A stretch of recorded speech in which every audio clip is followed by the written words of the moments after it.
నమస్తే, welcome to our channel. నేను సిరి.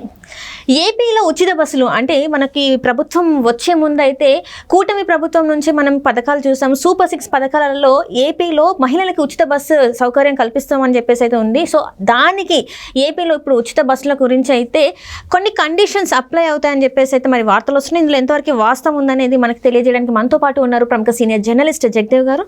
నమస్కారం సార్. నమస్తే సార్, ఇప్పుడు చూస్తున్నట్టయితే ఏపీలో ఉచిత బస్సు, మహిళలకి ఉచిత బస్సు, ఎందుకంటే ప్రభుత్వం మారింది కాబట్టి మనం చూసాం పథకాలు ఇచ్చే టైంలో మేనిఫెస్టోలో అయితే ఏపీలో మహిళలకి ఉచిత బస్సు అని చెప్పేసి అన్నారు. కాకపోతే ఇప్పుడు కొన్ని మళ్ళీ కండిషన్స్ అప్లై అని చెప్పేసి కొన్ని వార్తలు వస్తున్నాయి. ఇందులో ఎంతవరకు వాస్తవం అంటారు? కండిషన్స్ అప్లై చేస్తేనే బెటర్ అని నా ఉద్దేశం. ఎందుకు అని అంటే ఇప్పుడు ఆల్రెడీ సేమ్ ఆ ఉచిత బస్సు ప్రయాణం హడావుడి ఏదైతే ఉందో అది తెలంగాణలో అమలు చేశారు. ముందు కర్ణాటకలో అమలు చేశారు సార్. కర్ణాటకలో చేశారు. అంటే మనకు బాగా దగ్గరగా అక్కడ ఉండే మంచి చెడులు పరిస్థితులు మనకు అర్థమయ్యేలా చూపించింది తెలంగాణ ప్రభుత్వం. ఎందుకంటే ఏదైతే కాంగ్రెస్ ప్రభుత్వం ఈ సేమ్ అక్కడలాగే కూటమిలాగే 6 పథకాలతో ఉందో అందులో ఉచిత బస్సు ప్రయాణం మహిళలకి, అంటే వయసుతో సంబంధం లేకుండా. దానివల్ల ఏమైందంటే మొదట్లో చాలా ఊరికే అరే ఫ్రీ కదా అన్నట్టుగా తిరగడం, తర్వాత చాలామంది ఇబ్బంది పడ్డారు.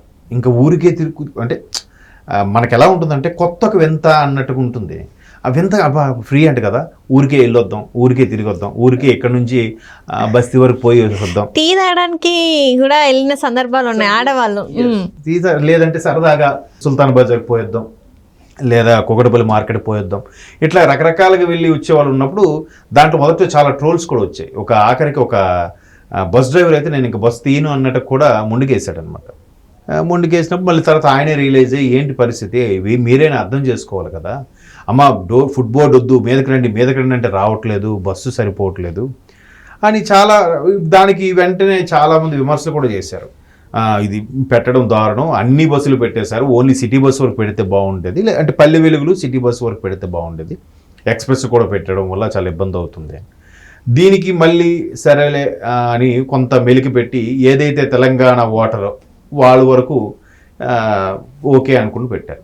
సో వెంటనే చాలామంది ఏం చేశారంటే పక్క రాష్ట్రాల వారు, వేరే రాష్ట్రాల వాళ్ళు కూడా స్థానికంగా ఉండే అడ్రస్తో మార్చుకున్నారు, కేవలం ఫ్రీ బస్ కోసం మార్చుకోవడం, ఆధార్ చూపిస్తే అప్లికేబుల్ అవ్వడం. తర్వాత మిగతా రాష్ట్రాల అమ్మాయిలు కూడా కొంతమంది ఉంటే వాళ్ళు ఊరికే చూపించకుండా మేము మహిళలను కదా అని అనడం, తిరిగి రివర్స్లో వీడియోలు చేయడం, అవి కూడా కొన్ని వైరల్ అయ్యాయి. మీరు చూసారో లేదో, ఒక అమ్మాయి పక్క రాష్ట్రం అమ్మాయి ఆధార్ అడుగుతుంటే చూపించట్లేదు, ఏం కనబట్టలేదు అని అమ్మాయినే అన్నట్టు మాట్లాడుతుంది. సరే చూపించమంటే చూపించట్లేదు, రివర్స్లో నన్ను కండక్టర్ అరెస్ట్ చేశాడు అన్నట్టుగా వీడియో తీసి స్టార్ట్ చేసి. చాలా ఈజీ కదా ఇప్పుడు కాలంలో అమ్మాయిలు అంటే అబ్బాయిలు చెడ్డవాళ్ళు ఉన్నారు అనేది ఎంత నిజమో ఈ మధ్యన అమ్మాయిలు కూడా ఇట్లా చేస్తున్నారు అనేది అంతే నిజం అయిపోయింది కదా. థ్యాంక్స్ అమ్మా, ఆ మాట మీరు అన్నారు కాబట్టి సరిపోయింది, మేమంటే బాగుండదు.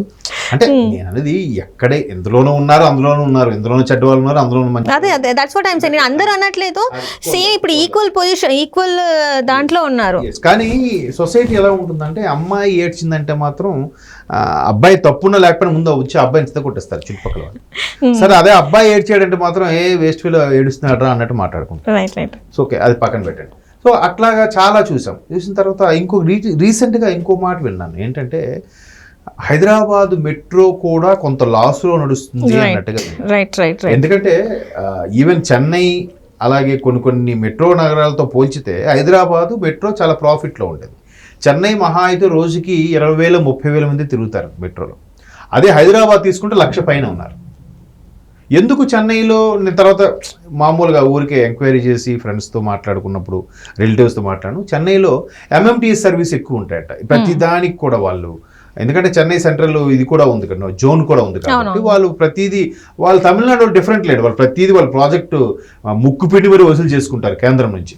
సో వాళ్ళు అన్ని ఏరియాలు కూడా మ్యాక్సిమం ఎంఎంటీఎస్ ట్రైన్స్ వేయించుకోవడం, మెట్రోకి అంత ప్రిఫర్ చేయరు. పైగా మెట్రో కాస్ట్తో కూడా కూడుకున్న పని. సో అందుకు అక్కడ తక్కువ ఉంది. బట్ ఇక్కడ మనకి మంచి ప్రాఫిట్లో ఉండేది. అసలు మెట్రో కిటకిటలు ఆడుతుంది, మీరు నమ్మరు. ఆఫీస్ టైమింగ్స్ మ్యాక్సిమం 7-8 నుంచి స్టార్ట్ అయితే నైట్ 8 వరకు కూడా బీభత్సంగా ఉంటుంది. అసలు ఫుల్ ట్రాఫిక్, హ్యాంగింగే మెట్రోలో, అలాంటి పరిస్థితి. సో మంచి ప్రాఫిట్ ఉందనుకుంటే ఎప్పుడైతే ఇది ఉచిత బస్సు పెట్టారో మ్యాక్సిమం మెట్రోకి వెళ్ళడం తగ్గించేశారంట. మహిళలు మాత్రం, మిగతా వాళ్ళని కాదు. ఇంకా లాంగ్ జర్నీ చేసే వాళ్ళకి కొంతమంది ఉన్నారు మహిళలు, కొంతైనా ఇంపాక్ట్ పడిందంట. అవునవును. ఆటో వాళ్ళ మీద ఇంపాక్ట్ పడింది, తర్వాత షేర్ ఆటో వాళ్ళ మీద ఇంపాక్ట్ పడింది, ఆ తర్వాత సెట్ వీళ్ళు ఉన్నాయి, సెట్ వీళ్ళు వాటి మీద ఇంపాక్ట్ పడింది. ఎందుకంటే ఓ 10 నిమిషాలు వెయిట్ చేస్తే ఆర్టీసీ బస్సే ఎక్కొచ్చులేని ఉద్దేశంతో ఎక్కట్లేదు కదా.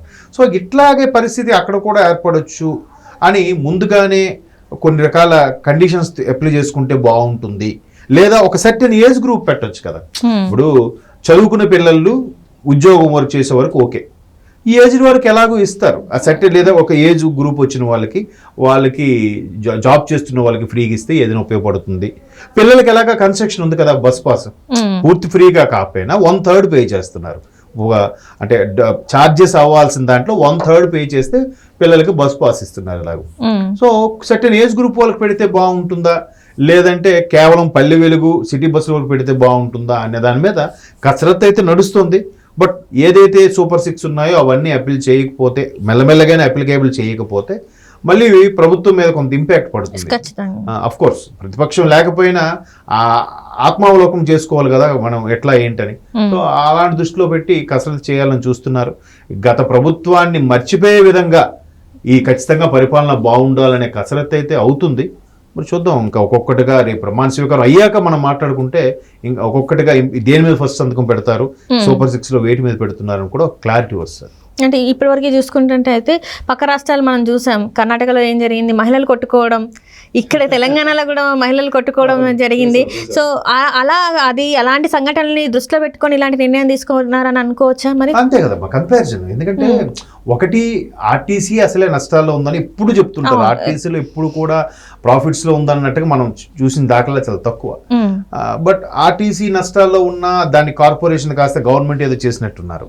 ఆ గవర్నమెంట్ ఇది చేసినప్పుడు ఇంకాస్త వాళ్ళకి బెనిఫిట్స్ అవి అందజేయాలంటే మరలా ప్రజల మీద డిపెండ్ అవ్వాల్సిందే, అలాగే ఈ ప్రయాణికుల మీద డిపెండ్ అవ్వాల్సిందే. కాబట్టి అన్నిటికీ ఉచితం అనేది కరెక్ట్ కాదని కూడా నా అభిప్రాయం. కాకపోతే ఒకటి స్టార్ట్ చేశారు కదా, దాని మీద ఇంకొకరు స్టార్ట్ చేయడం, ఒకటి ఇచ్చాడు కదా మనకు ఇంకోటి పోటీగా ఇవ్వడం, 100 రూపాయలు ఇస్తే వాడు 1000 రూపాయలు ఇవ్వడం, వాడు 1000 రూపాయలు ఇస్తే 5000 ఇస్తానండి. ఇదంతా ఏమవుతుందంటే ఒక విధంగా మంచిది కాదు అన్ని విధాలుగా. కొంతవరకే పథకాలు కొన్నిటికి, ఇప్పుడు వికలాంగులకి వృద్ధులకి వాళ్ళ వరకు పెన్షన్లు ఇవ్వచ్చు చేయొచ్చు, కానీ ఊరికే నిరుద్యోగ వృత్తి ఎందుకు, ఇంకా ఉద్యోగం ఇంకా సోమర్ అయిపోతాడు కదా. మీరు నిజంగా చెప్పండి, అసలు ఉచితాలు అనేది కంపల్సరీ అంటారా? కాదమ్మా, ఎవరికి ఇష్టం ఉండదు. కానీ ఎందుకు ఇప్పుడు ఎందుకు ఇంత ఉచితాల మీద ఇంత ఫోకస్ పెడుతున్నారు? అసలు మొదట ఎవడు అలవాటు చేసాడు ఆ జబ్బు తెలియదు, కానీ ఆ తర్వాత నుంచి తర్వాత ఎందుకంటే ఇప్పుడు చూసిన దాన్ని బట్టి నేను పర్సనల్గా ఎక్స్పీరియన్స్ చేసింది ఏంటంటే, నిరుద్యోగ భృతి అని కొన్ని చెప్పడం, కొన్ని పెన్షన్సే కావచ్చు, అది వాళ్ళ అంటే నిజంగా ఎవరికైతే అవసరం ఉందో వాళ్ళకి కాకుండా బాగానే ఉంటది. కానీ ఇప్పుడు తెలంగాణలో చూసుకుంటే రైతు బంధు ఇలాంటివన్నీ చూసుకున్నప్పుడు అనిపిస్తుంది వీళ్ళకి ఆల్రెడీ ఇంత ఉంది కదా, మళ్ళీ వీళ్ళకి ఇలాంటివి జరుగుతున్నా. మరి అసలు రైతు బంధు అసలైన రైతు ఉంటాడు చూసారా, కౌలు రైతులు బెనిఫిట్ ఎక్కడ? అసలు మోతుబరి అనేవాడికి 100 ఎకరాలు 10 ఎకరాలు ఉంటాయి. బట్ కౌలు రైతు ఇబ్బంది. కౌలు రైతు రీచ్ అయ్యేది ఏముంది, ఎవడి పేరు మీద ఉందో వాళ్ళకి వెళ్ళిపోతాయి కదా. మరి కౌలు రైతును ఒక సర్వే చేసి చేయొచ్చు కదా. అసలు ఇలాంటివన్నీ ఎందుకు అవసరం ఉన్న వ్యక్తులకి అందాలని చెప్పేసి ఎందుకు ప్రభుత్వాలు ఆలోచన, అంటే నేను ఏ ప్రభుత్వం ఆ ప్రభుత్వం అనట్లేదు, ఏ ప్రభుత్వం అయినా కూడా ఎందుకైనా ఆలోచనలు చేయట్లేదు అసలు. చేయరమ్మ, చేసినా కూడా అందుకే చెప్తున్నాను కదా, మారాల్సింది ప్రజలే. ప్రభుత్వాలు చేస్తాయి, మళ్ళీ వీళ్ళే ఎవరినో కూడా ఎగదోస్తాడు, నాకు నష్టం అవుతుంది మాకు ఇవ్వట్లేదని అంటాడు. వాళ్ళు కూడా రాజకీయాల కోసం ఓట్ల కోసం కాంప్రమైజ్ అవ్వక తప్పట్లేదు. కాబట్టి ఉచితాలు అనేవి ఎప్పుడు కూడా సజెస్టబుల్ కాదండి. Right sir. సరే మరి చూడాలి ఉచిత బస్సుది ఏ కండిషన్స్ పెడతారు, ఎలాంటిది ఉంటుందో మనం కొన్ని రోజులు అయితే మనకి తెలిసి